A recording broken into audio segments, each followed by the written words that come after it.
Hello everyone and a warm welcome to Energy Frontiers. I am Omono Okonkwo.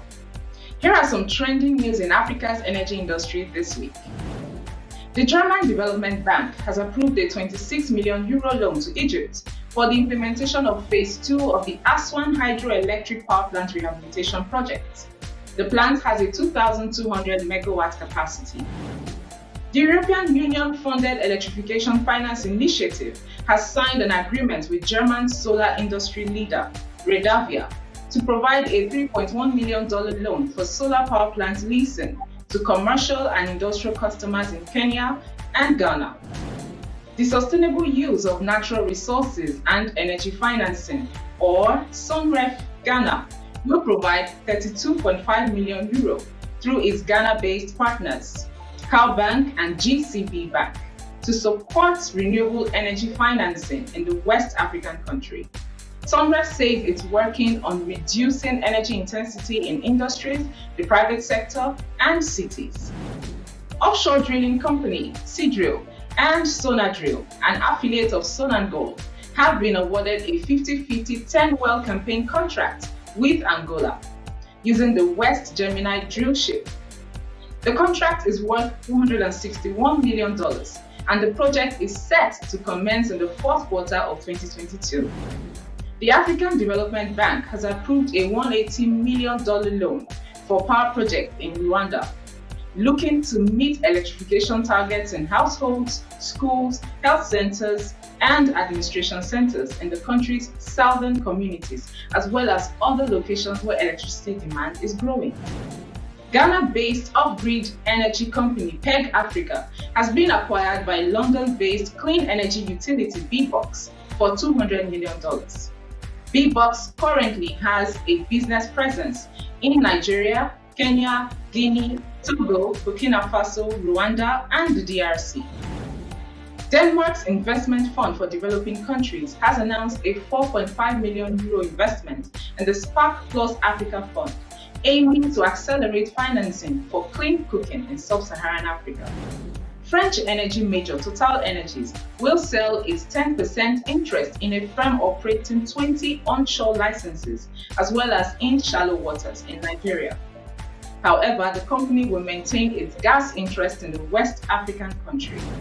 United Kingdom-based Brilliant Planet has raised $12 million for a direct CO2 capture project that will benefit Morocco. The capture will be carried out using a 30-hectare algae farm in the Sahara Desert. Next is my guest on Energy Quick Chat as we talk about e-mobility in Nigeria. This is Energy Frontiers. E-mobility is one of the recommended solutions for cutting down CO2 in the energy transition. Although electrification rate gaps pose a challenge to actualizing this solution in Africa. Chukwuemeka Eze, a Nigerian engineer, recently shared his innovation of an electric tricycle in Nigeria. The electric tricycle is capable of covering about 52.8 kilometers after a single charge. Chukwuemeka Eze talks about his innovation, highlighting more details on this week's Energy Quick Chat. Here is an excerpt of our conversation, but the full interview is available on our Frontier Africa Reports YouTube page. So let me start by asking you, what was the motivation for your innovative electric tricycle? Okay, I think the basis of the motivation is my love for technology, for embedded systems and technology generally. I am so passionate about getting hands-on with technology, seeing how things work out, iterating possibilities and seeing them work out. It's like how every mother feels when she has a child. And then the amazing things I saw when I tried researching the very field of embedded systems, the electric mobility systems, Tesla. Now the bottom line was Tesla. I started seeing the works of Tesla and what they were doing in America and how until then, I didn't know it was possible to have a vehicle, something that demands so much power, run on batteries. I thought it was a joke as I started seeing it, and it gave me the motivation to pursue it, to look deeper into it. Okay, great. Thank you. Thank you. So, can e-mobility thrive in Nigeria given the country's very poor electricity system? Yeah, I believe so much in the possibilities there. We don't have to have it all working before we have electric mobility systems. In fact, I believe that if we have electric mobility systems, then we are going to be forced, investors and stakeholders will be forced to look into the electricity issue. Because the whole scourge of fuel scarcity, everybody's feeling it. It's not a story to anybody. If an average Nigerian, even children know that fuel scarcity is dealing with the masses, especially the masses. So if we're looking at solutions, this is one of the solutions. And the solution is if we can have vehicles, like these are like everyday items, everyday services that people use that depend on gasoline.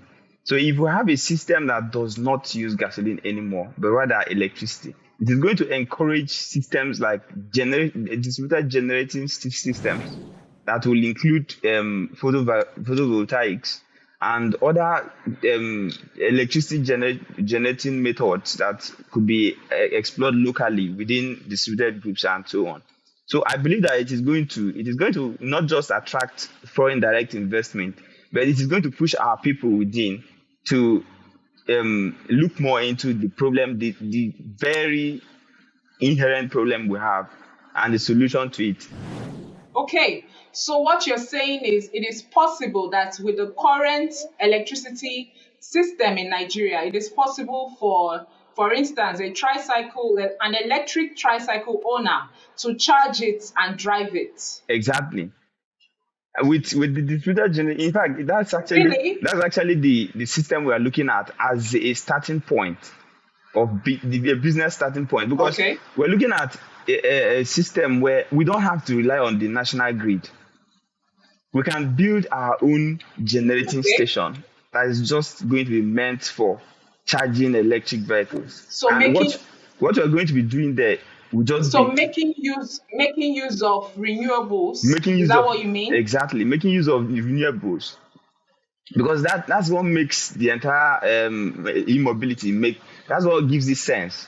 If we're doing e-mobility and we're still Okay. using generators to charge it, it doesn't make any sense at all. It's like robbing Peter to pay Paul.